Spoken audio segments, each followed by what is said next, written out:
Good afternoon, everyone. I'd like to commence by acknowledging the traditional owners of the lands from which we're all coming from and pay my respects to their elders past and present, and to welcome any First Nations peoples joining us today. Please feel free to acknowledge those lands in the chat.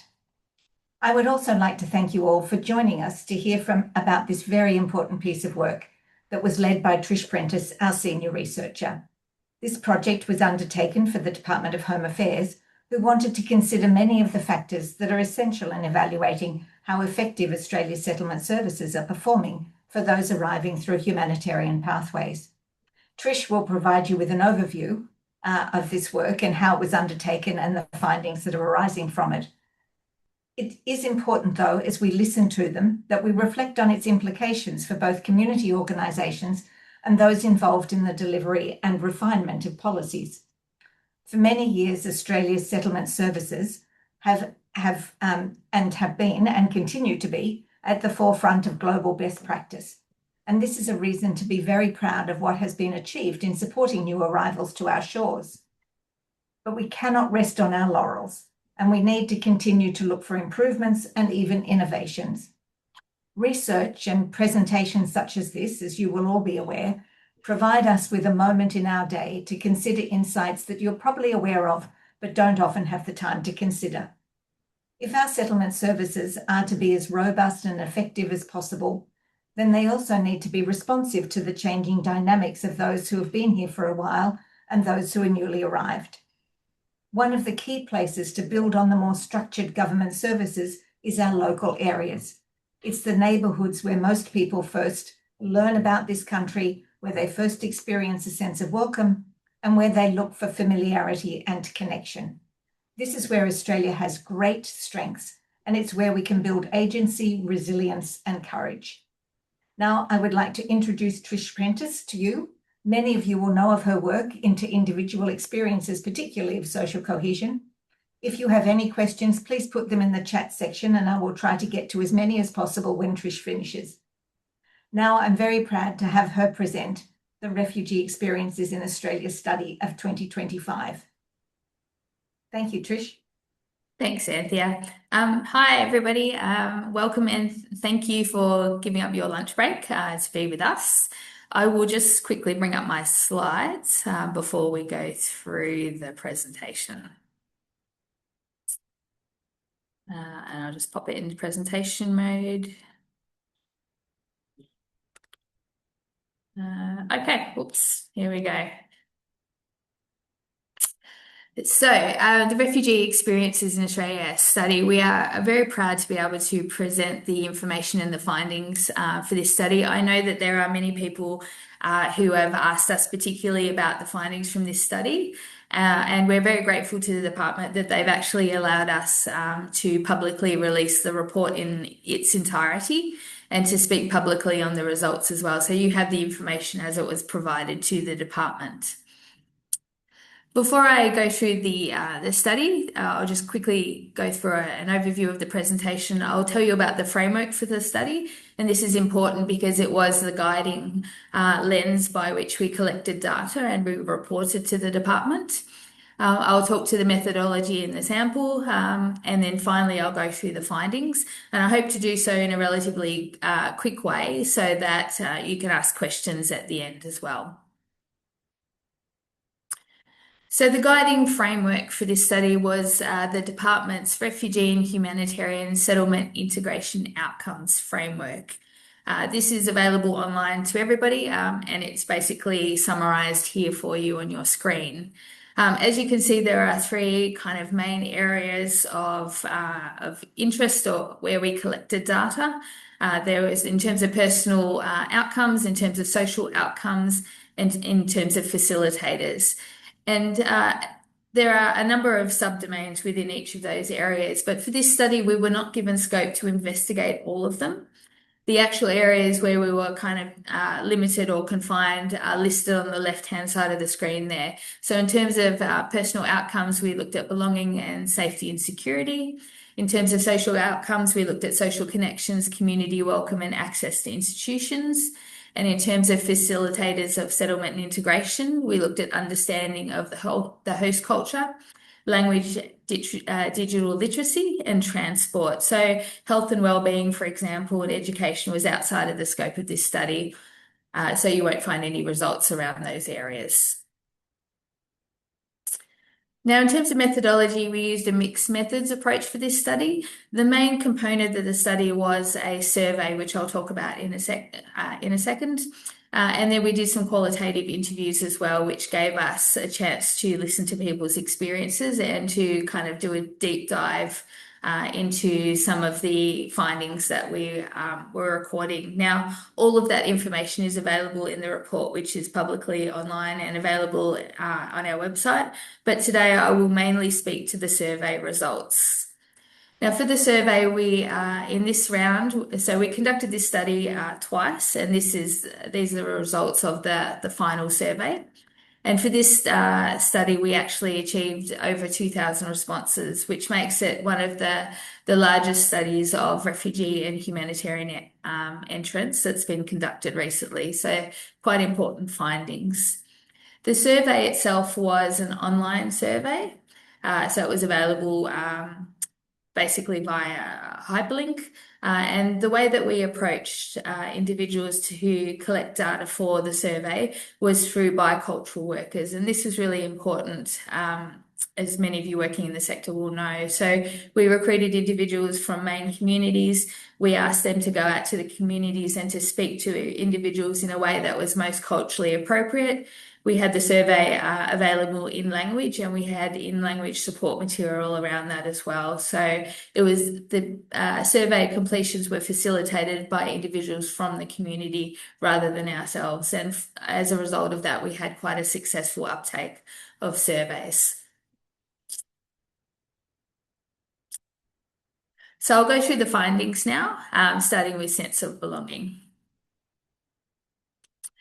So in terms of sense of belonging to Australia, we found that on the whole, refugees and humanitarian entrants reported a strong sense of belonging to Australia.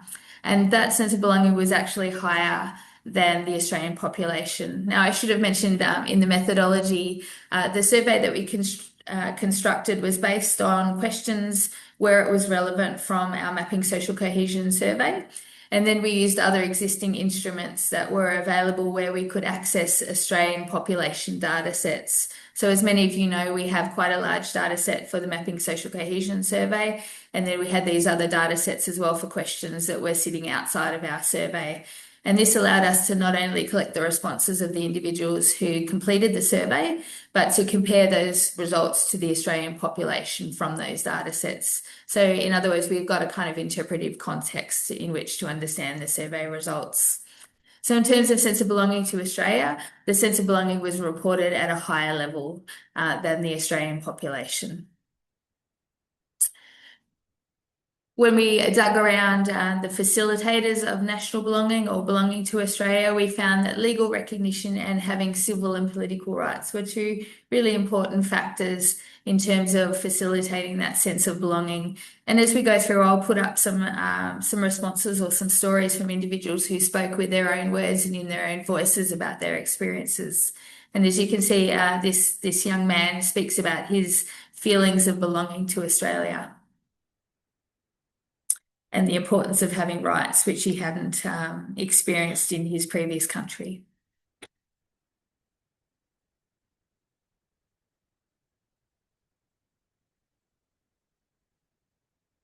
Once we asked about sense of belonging to Australia, we then asked about sense of belonging at the community or the neighbourhood level. So once again, we had a large number of individuals who agreed or strongly agreed that they felt like they belonged in their neighbourhood, and that they also felt their neighbourhoods were cohesive places. So the blue bars on your graph there are the agree or strongly disagree responses, and you can see there's a large majority. When we asked individuals about their sense of social connection and isolation, we found that about half of the cohort had experienced social isolation or reported feeling that. But in comparison to the general community, that was at quite a similar level.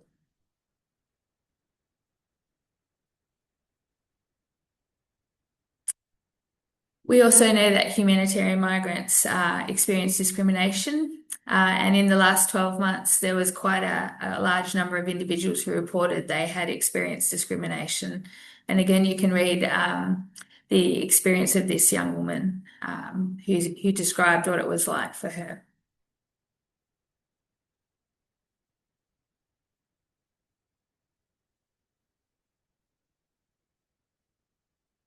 So again, this rate is much higher than the Australian population.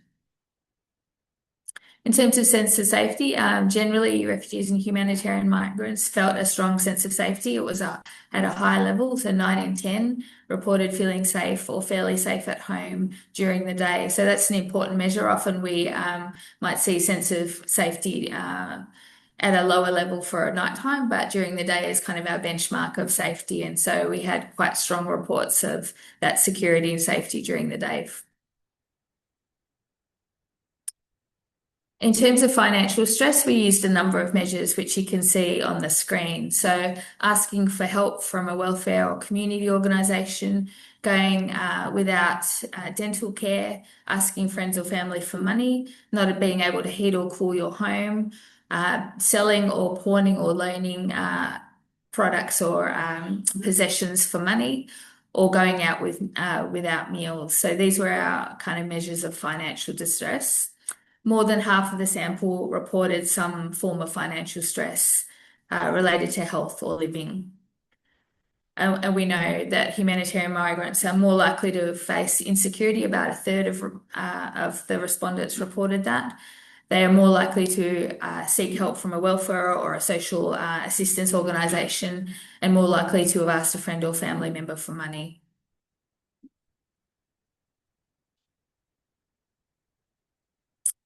In terms of social outcomes, we know that humanitarian migrants have strong connections with their cultural communities, and we also know that they have more connections outside of those communities than the Australian population. So you can see the blue bars there are an indication of how many social connections from 0 to 1 to 10 or more.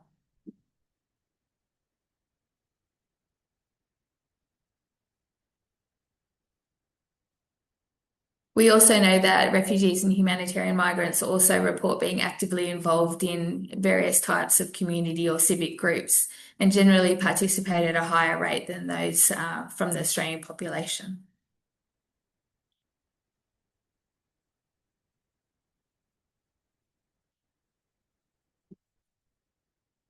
Most humanitarian migrants and refugees also reported that they felt welcome in their local area. And you can read again about the experiences of this man who found that people were kind and helpful in his local community.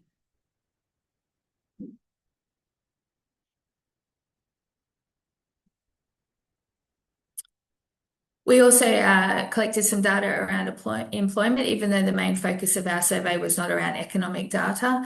And we found, as many of you working in the sector will know, that there is a real struggle for finding secure employment amongst individuals from refugee and humanitarian backgrounds. So about more than half of the respondents were looking for work in the last 12 months, and just over half reported having a job. So the other half had not had a job in the last 7 days. And as we know, English proficiency and educational level are both highly correlated with employment status. So higher English proficiency and higher levels of education are often highly correlated with finding work or obtaining employment. We also saw evidence of skill underutilisation or occupational downgrading. So those individuals who struggled to find work at a level that they had in their home country were often seeking work at a lower level in order just to gain employment. And this had ongoing ramifications for their journey of settlement and integration. In terms of access to institutions, Centrelink and Medicare were the most commonly accessed public services. Centrelink, as we might expect, was most commonly accessed by job seekers. And overall, there was reasonable satisfaction with public services. In terms of dissatisfaction compared to the Australian population, the NDIS and Centrelink individuals expressed a lower level of satisfaction with those services. But the areas where individuals tended to have the most difficulties were, again, Centrelink, housing, and hospitals, where individuals were having the most difficulty accessing what they needed. Those of you, again, working in the sector will know how important case officer support is for individuals. Often these individuals are the first port of contact for those arriving from overseas, and case officers provide that vital connection and access to information for that early navigation. What we found is that there was different degrees of satisfaction with case officers, so case workers. Sometimes people had very positive experiences, and sometimes people had quite negative experiences. And when they had negative experiences, that impacted their settlement and their integration as well.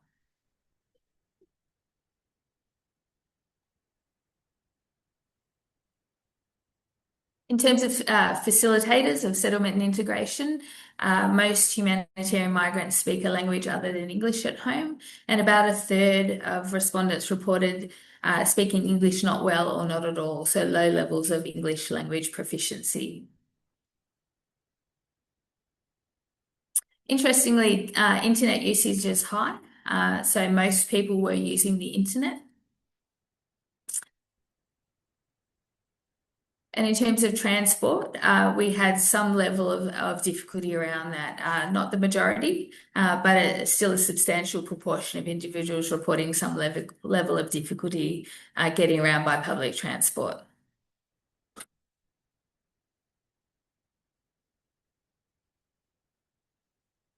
We also asked individuals about their familiarity with cultural norms. So we used the questions that are on the screen, and they're to do with violence or freedom of religion and equality as well. And as you can see, there were kind of varied responses around some of those norms. About almost half acknowledged that same-sex marriage rights they were comfortable with. About 90% reported freedom, religious freedom as a norm that they were quite comfortable with and supported. And about almost 90% again opposed the use of violence in response to insult.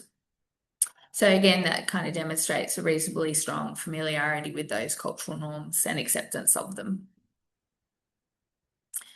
In terms of support for Australian values, freedom, again, freedom of religion, freedom of speech, and freedom of movement was highly valued and supported. And we can, of course, realise some of the reasons why that's the case.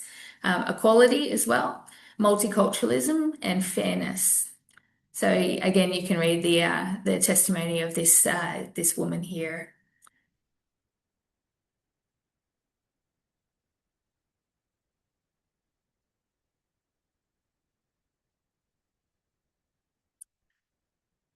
Now, as you can see, a lot of those findings are really positive, which is great. We've got kind of strong social outcomes, we've got reasonably strong personal outcomes, and we've got challenges in areas where we might expect around language proficiency, around employment, and probably as a result around financial security as well. What I've done now is broken down those findings by demographic, and I think this is where you will find the data most interesting and most useful, particularly for those of you working in the sector. So firstly, differences by gender. So when we look at those results overall, we can break them down into the experiences of men and women. And what we find then, despite kind of overall high-level positive outcomes, we've got disparities between the experiences of men and women. So women are more likely to have diverse friendships compared to men. However, they are also more likely to report experiencing social isolation. They tended to feel a less strong sense of safety. They feel a lower sense of social trust or lower levels of social trust. They were less likely to be engaged in employment, so more struggles around job seeking and securing employment. And as a result, we would expect higher engagement with Centrelink, and they had more difficulty experiencing and using public transport to men.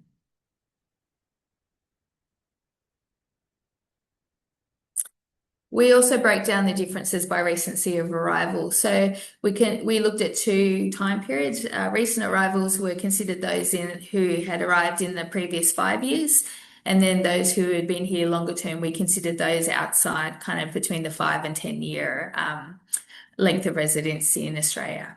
And what we found was that recent arrivals were more likely to experience severe financial distress, particularly food insecurity, compared to longer term residents. They were more likely to be looking for work compared to longer term residents. And they were more likely to engage with Centrelink, which you might expect, or Medicare, compared to those who'd been here longer. They also reported more satisfaction with public services. So although they were engaging more so, they were satisfied with the outcomes by engagement with those services. They also experienced more difficulties with transport. However, the only distinguishing area for longer term residents in terms of positive outcomes, in terms of negative outcomes, was that longer term residents were more likely to experience or to report experiences of discrimination. So that was less the case with recent arrivals. Those who've been here longer were more likely to report that. I know many of you are particularly interested in the experiences of young people. And so again, we've broken down the differences by age. Young people we kind of defined as those in the 18 to 35-year-old age group, and then we've kind of set the other group as kind of older adults. So younger people we found are more likely to have larger friendship circles with individuals from other cultural backgrounds. However, they are more likely to report experiences of discrimination. They're more likely to experience severe financial distress, particularly food insecurity. They are more likely as a result to have to seek financial support from friends or family members, or to have to pawn or sell goods. They're less likely to be involved in community support groups, and they're less likely to have used government services compared to other age cohorts. So I think that's a really important finding. So on the one hand, you're seeing severe financial distress, and on the other hand, you're seeing less access in terms of government services and community support groups. Finally, I've broken down the results in terms of region of origin. So region of origin, we used an ABS statistical framework to put people into different groups, and I'll go through the different groups from the survey. So starting with North Africa and the Middle East, individuals from these regions were more likely to report a strong sense of belonging to Australia compared to those from other regional groups. They expressed high levels of pride in Australian culture. However, they were less likely to have diverse friendships. They were less likely to have a job of any kind. They reported higher rates of job seeking, and they reported higher uses of Centrelink as a result, as you might expect.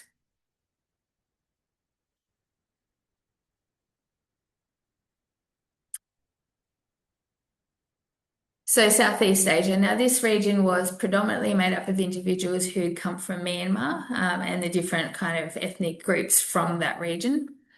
And for those from Southeast Asia, they were less likely than other cohorts to report a strong sense of belonging. They were less likely to report a strong sense of neighbourhood belonging. They were more likely to report social isolation or discrimination. They felt lower levels of safety at home. They had more difficulties accessing government services. They had the lowest reported usage of the internet and the lowest levels of English proficiency. So what you can hear is levels of disadvantage or barriers that are being felt disproportionately by that group of individuals.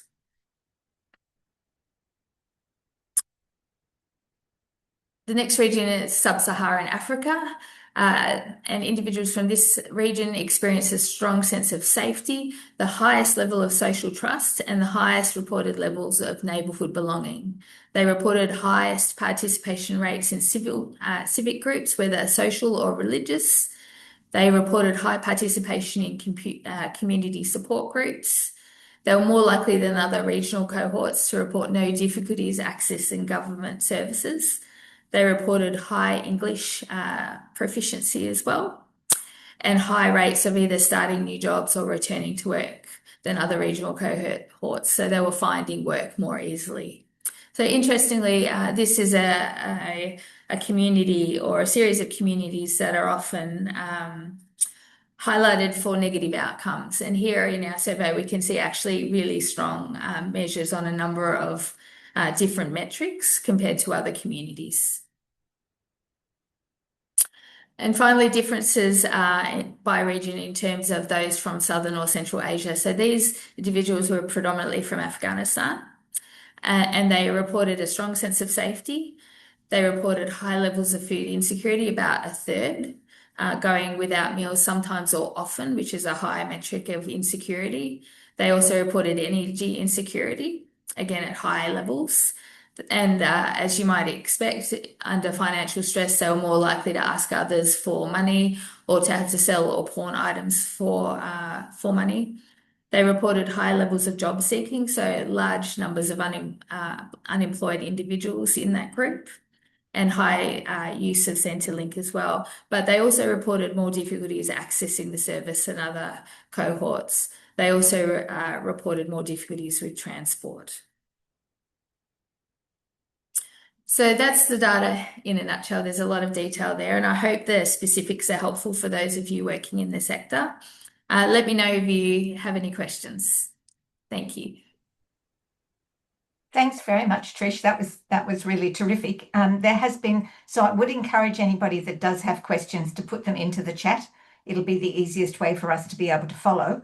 But there is one question which actually goes all the way back to where you started, Trish, which is where you said that there were only certain categories of those settlement services that we were actually given to investigate. Yeah. And so Mary was particularly interested to know why health and wellbeing, education, economic participation were left out, and whether there are any plans to include that in the future. Yeah, that's a great question. So the department scoped out other organisations to provide data around those areas, and they were particularly interested in using data from the ABS around health and those economic outcomes. Having said that, we did, as you can see, include some measures of financial distress, which we felt was really important, and we recommended that to the department. And one of the main recommendations coming out of this study was that more economic measures should be included in the survey so that we can track those metrics more clearly. So it was an administrative decision rather than a substantive decision. Yeah. I would encourage people, we can't take questions by putting your hand up or calling on people individually. So we do need you to put it into the chat if you've got a question there. Another question is, did location in Australia influence the refugee experience, particularly around the sense of belonging? So does it matter where you live? Yeah, we did, for this study, we did go to regional areas. So that was one of the strengths of it as well. We had bicultural workers in some major regional areas who were able to ask individuals to complete the survey. But overall, we didn't have a big enough sample from each of those regional areas to break it down into regional versus metro experiences. So even though those voices were captured, we couldn't actually divide up the sample into kind of regional versus metro or specific LGA level data. We just couldn't do that. Yeah, it is an issue. Whenever you see a survey coming out and people actually report on it, it's really important to know what numbers they had in those particular areas, or what methodology they used to report on those particular areas, just to make sure that that they're not overgeneralizing. But I wondered, Trish, just while we wait and see whether or not anybody has any other questions, is in regard to sub-Saharan Africa, what are do you know which particular countries are in there? Yeah, Ethiopia, Eritrea, Southern Sudan and Sudan as separate groups. They were the predominant groups in that cohort. Okay, great. Wondering if you were able to include people on temporary visas or people seeking asylum? No. And the reason for that was because this is an important piece of research to help the department work out how they're tracking in terms of providing settlement services and how those services lead to integration outcomes. And those on temporary visas and seeking asylum sit outside of that service provision. So that was clearly defined in the scope of the study. Yeah. Any thoughts, Trish, on what causes the barriers to accessing the government services, or what could be done to enhance those feelings of safety at home or the financial security?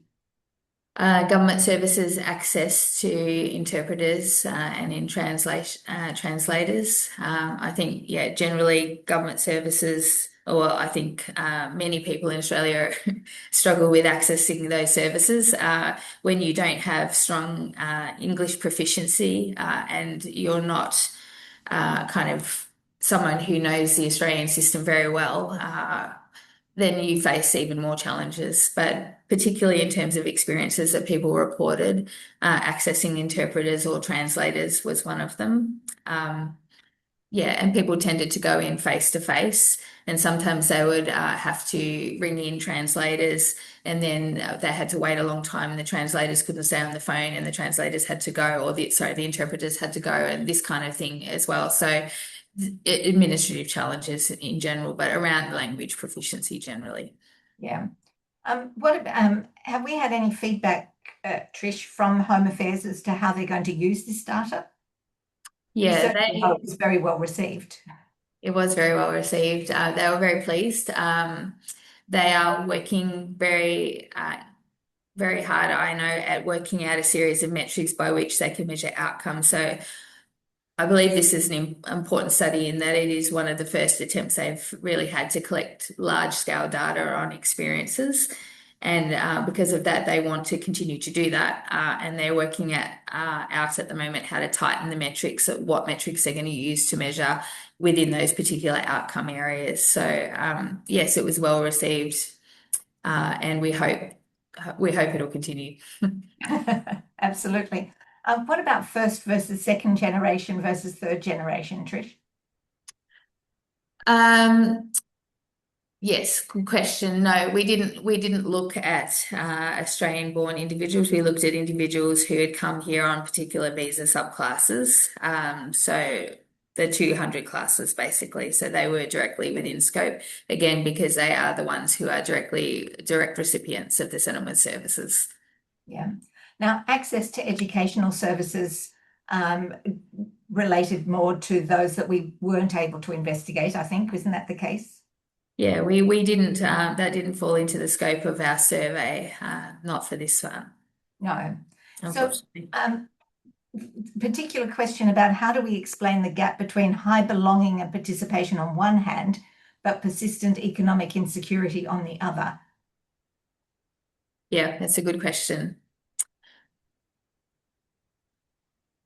It might be many factors in terms of expectations, in terms of country of origin experiences as well. But as I've argued elsewhere, in terms of longer term outcomes, and we've reported on this previously, but not in this study, what we found was sense of belonging deteriorated amongst refugee and humanitarian entrants over time. Those who'd been here longer actually reported a less strong sense of belonging.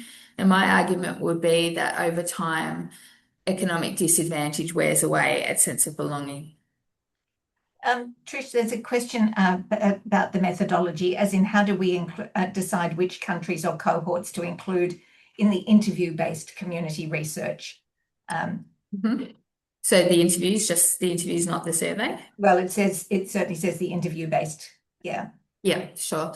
So we had regional groupings based on the ABS classifications, and we tried to roughly interview 10 individuals from those cohorts. So for the purpose of the interviews, we kind of had three regional groups, and we were aiming for 10. We didn't quite get 10, but what we found was that, and you often find this with qualitative work, at a point where you're starting to get repetition in responses or saturation in responses, then you can go, okay, we've understood the issues. But for this study, the onus was really on that large-scale survey data. That was the information the department wanted. However, we argued also that it's really important to hear directly from people of their experiences.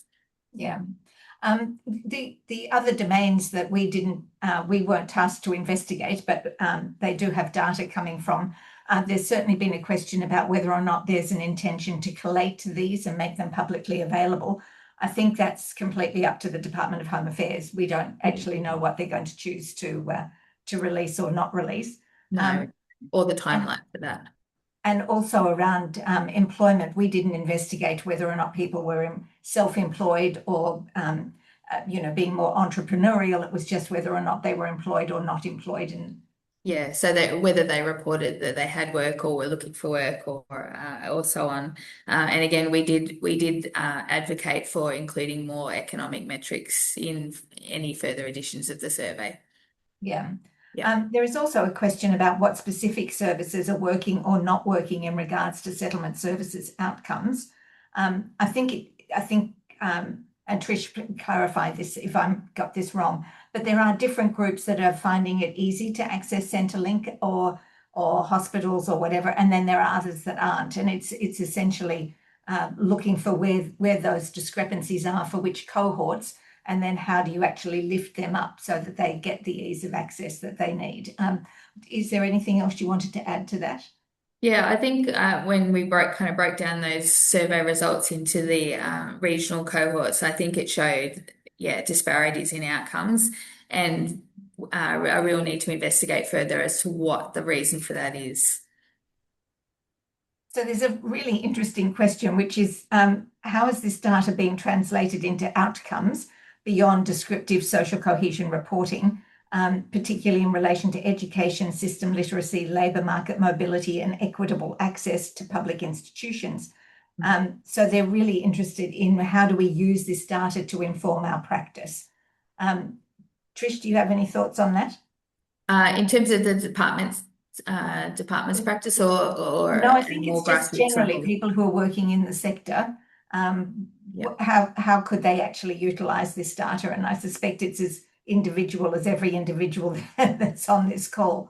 But any Yeah, I guess it depends on the scope of your organization's kind of mandate. But for me, I would start looking at where the gaps are. For example, with young people, on the one hand, there's data about severe financial distress. On the other hand, there's data saying, well, they're not roped into community support groups or accessing government services. So it seems to me there's barriers there, or there's a disconnect between their experience and what help is available out there. So I would again look at the specifics of those kind of data as it applies to your organization and have a look to where the barriers might be. And of course celebrate the successes as well. But I think the barriers or those divergences show where work could need to be done.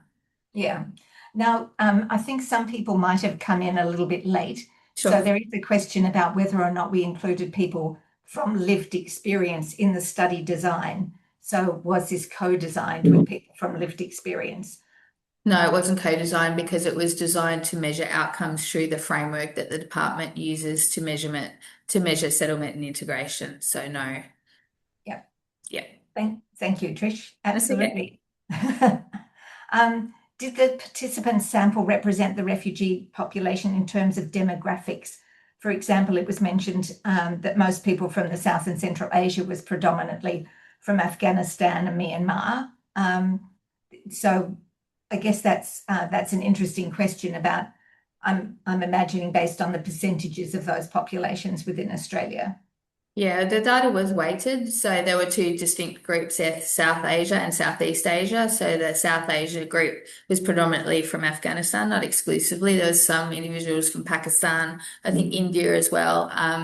And the Southeast Asian group predominantly from Myanmar, but not exclusively. But we did weight all of the data according to the population benchmarks. Yeah. Yeah. Any data regarding older women, Trish? Not specifically. We didn't break it down by that intersectionality, no. Again, because you're getting into two smaller subgroups. But yes, I think we take the results from women in general and maybe explore more deeply around there to find out what the barriers are and where work needs to be done. Yeah. Yeah. So any feedback or on access to English language classes? That Mhm. was there? A little bit. They're important, of course. Yes. I think the struggle for many individuals, and this came out, we actually did some focus groups in the Northern Territory with individuals from the Democratic Republic of the Congo.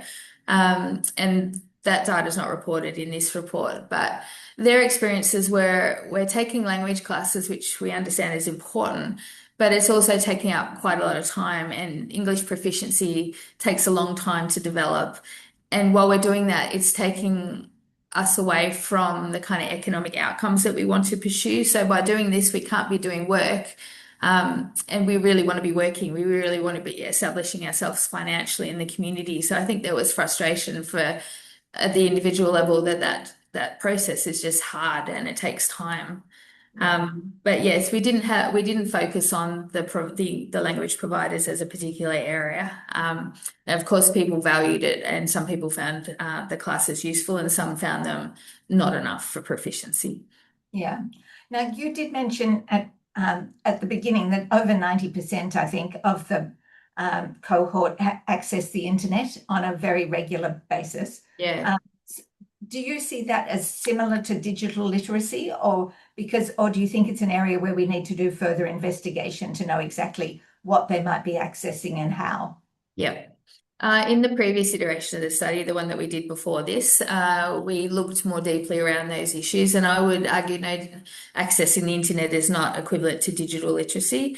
And we found in that data that the sophistication of kind of search techniques, the verification of information versus misinformation wasn't as sophisticated as the Australian population. So those things are also important parts of digital literacy, not just accessing the internet. And I always suspect there's more work that needs to be done there. Yeah, absolutely.